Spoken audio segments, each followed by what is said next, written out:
You've tuned into The Mountain Gardener with your host, Ken Lane. Gardening, it can be challenging, but with these simple insider tips, you'll reap huge rewards.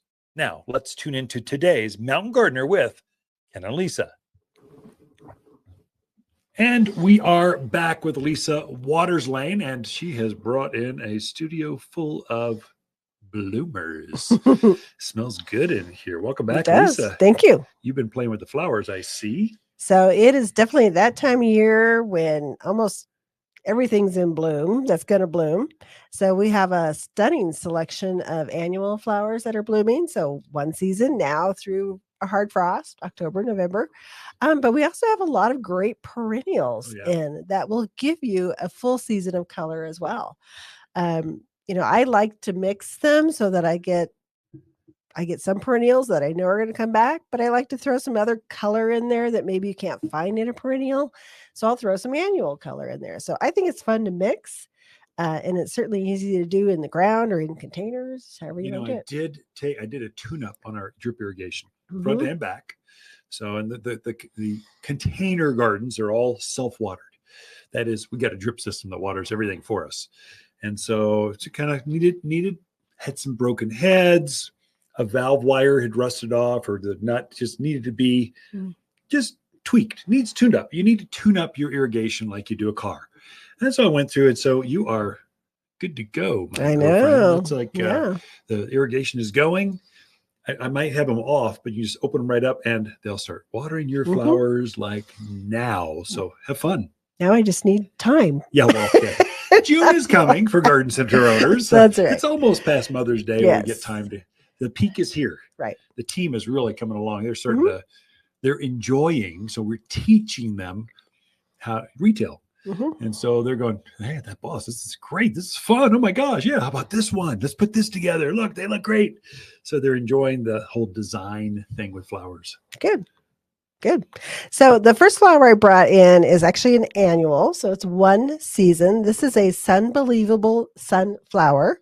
So we tried one of these last year in a container, and I don't think it was ever out of bloom. It was crazy. It literally just Hundreds bloomed. of blooms. Yeah, all season long. Great plant for containers.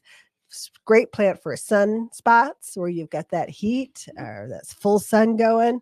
It's just an amazing little plant. This is related to our native sunflowers, but it's sterile. So it doesn't put a seed. It never focuses on seed. So you're not going to get sunflower seed. What that does is, as it gets done blooming, it goes, oops, I should try to seed again. So it puts another flower right after, just automatically self-prunes, gets it going and sets another flower just like that. But it's got the same sunflower head to it, same bright, like summer yellow with a splash of orange and a black center.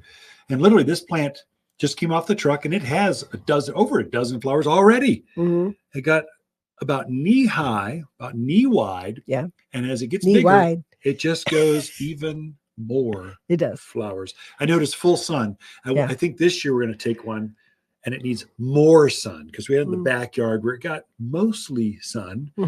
But I think it'd do full on, like blistering hot. Out in the front of the house. Yeah. Fuller sun. Yeah. Definitely. The garage or something, reflective wall. Who would like that? Sunflowers are great for here. So a great one to try, especially if you think you have a black thumb and you can't make things bloom. Can't go wrong with this. This is excellent for that. Unbelievable. Yeah. Sunflower. It's a good name too. It is. So this next one is a salvia, and everybody's going, another salvia. You're so bulletproof. But this is a new one out that we've gotten. Look on the camera. And the name of it is So Cool Pale Blue. So Cool Pale Blue. So it is. It's just a really nice, it's not the dark purple. There we go. It's just a really attractive color. It'd be really pretty with some yellow around it or some darker purple around it. Just very pretty. And because people will ask, will the hummingbirds still like it? Oh yeah. Yes. Like they don't care if it's red or blue or orange or whatever. So it's definitely a hummingbird attractor plant. Full sun. It's another one that just really animal resistant too. But it just blooms all season long. It's like they're never really out of bloom. So just a super easy one to grow. So a shrub, I call it a herbaceous shrub, gets about knee high, maybe 3 feet if you're optimistic. And then it just has this nice mounding shape, very low care. And in the winter, next spring, you just give it a quick haircut, trim it back about halfway, fertilize it with small purpose plant food, and it does this again, just like that. Its most famous cousin, or the original, is red. So there's several red varieties. You've never seen a blue variety. This is so cool. Blue salvia.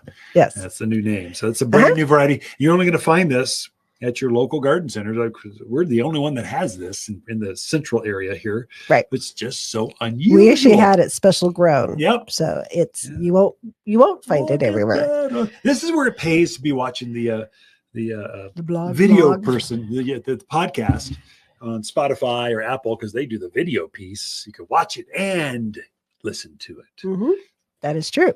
So the next one I brought in is a lantana. This is a new lantana. It's called Casablanca. It is also a perennial lantana.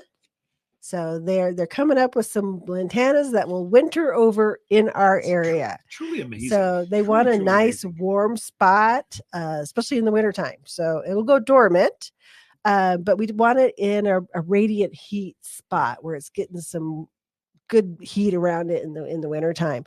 So this one gets about 18 inches tall. It's going to spread to 2 to 3 feet wide.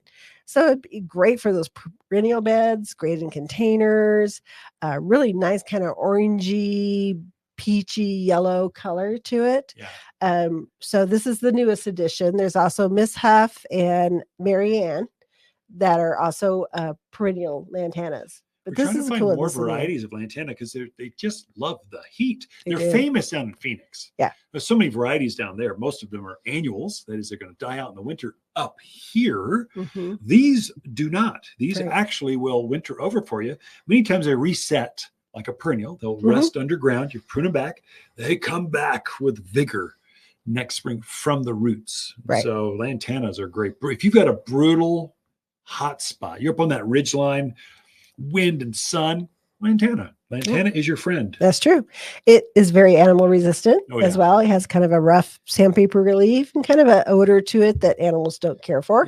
It's a great hummingbird and butterfly attractor as well. I notice swallowtails love this plant. Just, you're going to have butterflies, but our state butterfly is not the monarch. It's not monarchs. It's the double-tailed swallowtail. That's what double-tailed swallowtail or whatever.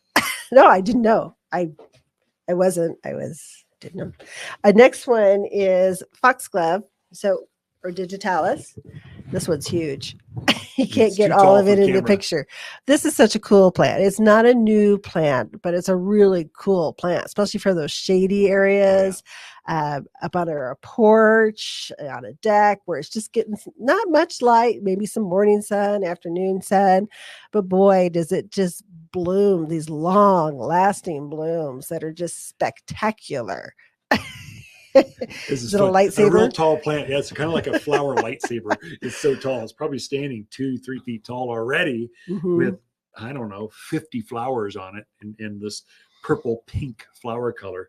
But hummingbirds love it. Digitalis, or foxglove, also is animal resistive. So your javelina, deer, rabbits, they're not going to bother this. It's got a smell and a taste that they just don't like. It's its natural defense to keep the animals off of it. So great plant for that shaded or covered patio in a container. Super long bloom cycle, and it's true perennial. It'll come back from the roots. Yeah, so real pretty one to put out there right now, especially if you're doing a party or something, a graduation. Boy, you want something spectacular? That'd be it. Put this in, surround it with like Million Bell or alyssum, or what else? Probably some coral bells. There's some whatever you want. Yeah, just be spectacular. Definitely. So another really good plant for those sunny areas. So this is Veronica. A nice tall spiky plant. Big plant. My goodness. It's huge, isn't it? This one's the dark blue. It also comes in, I think, a pink color, maybe a light blue, or just at a time. Another great plant for those really hot sunny spots. Nice perennial, going to come back every year. It would also look terrific in a container. Moody Blue Veronica. With that, we are out of time. Lisa, thank you for sharing. You got more to go.